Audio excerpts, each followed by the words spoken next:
The shuttle's engines cut out with a quiet hum as it descended onto the alien planet's surface. Eli stood at the control panel, hands tight on the levers, heart hammering. He had trained for countless scenarios, but nothing could have prepared him for this, a planet inhabited entirely by women for over a century. 105 years. Not a single man had set foot here since the mysterious catastrophe that wiped out all male life. The hatch hissed open. A gust of strangely sweet air rushed in, carrying scents Eli couldn't name. The landscape was both beautiful and intimidating, tall crystalline structures, shimmering rivers of liquid light, and fields of flora that seemed to glow with a life of their own. But beauty did not calm Eli.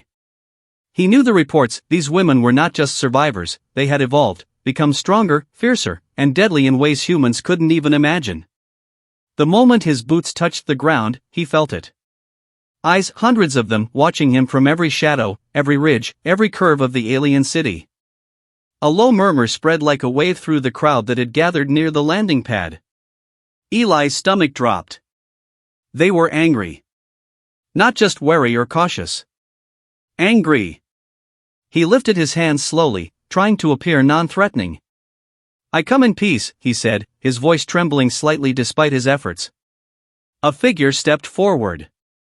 She was taller than any human woman Eli had ever seen, with silver hair that fell like a waterfall, and eyes so sharp they seemed to pierce his very soul. Her expression was one of disbelief, rage, and something else, curiosity. "You don't belong here," she said, her voice like ice cutting through the humid air. "I know," Eli replied, keeping his tone steady. I need to speak with your leaders."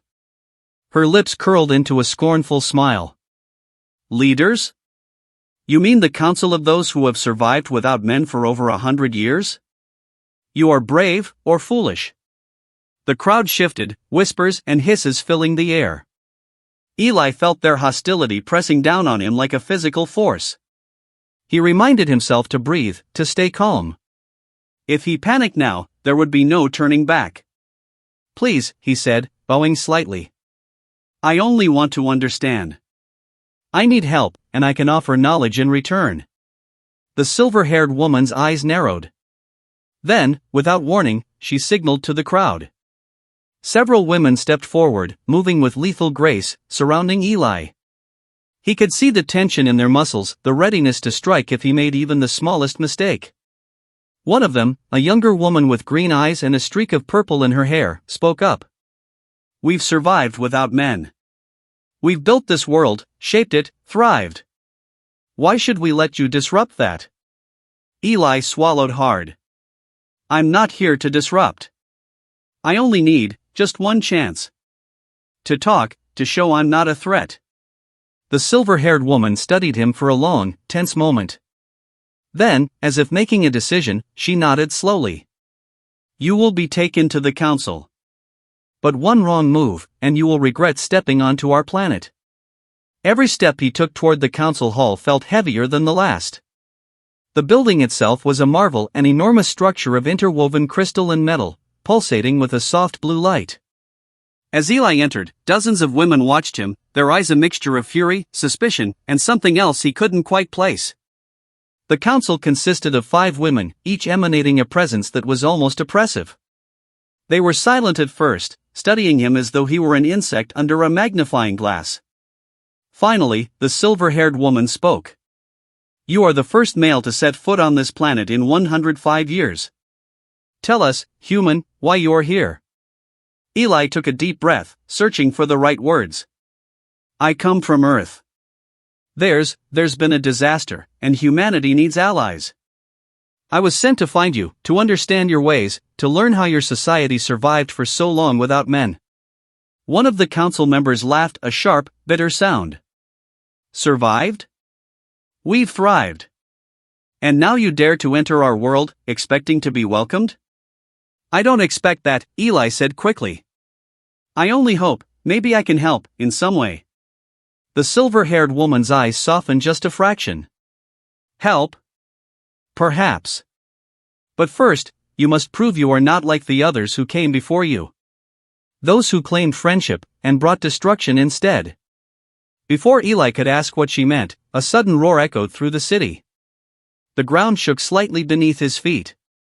From the shadows of the towering crystal towers, hundreds of women emerged, armed with strange, luminous weapons. They surrounded the council chamber, blocking any exit. Eli's heart raced. He realized now the magnitude of his situation. These women were ready to attack the moment they felt threatened. One wrong move, and he would not survive. The silver-haired woman raised her hand, and the crowd froze. She turned to Eli. "If you survive this night, and if you can earn our trust, then you may speak with us fully. Fail, and humanity's last hope dies with you."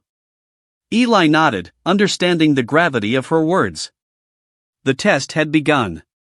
The first challenge came swiftly. The women lunged, their movements precise and almost supernatural.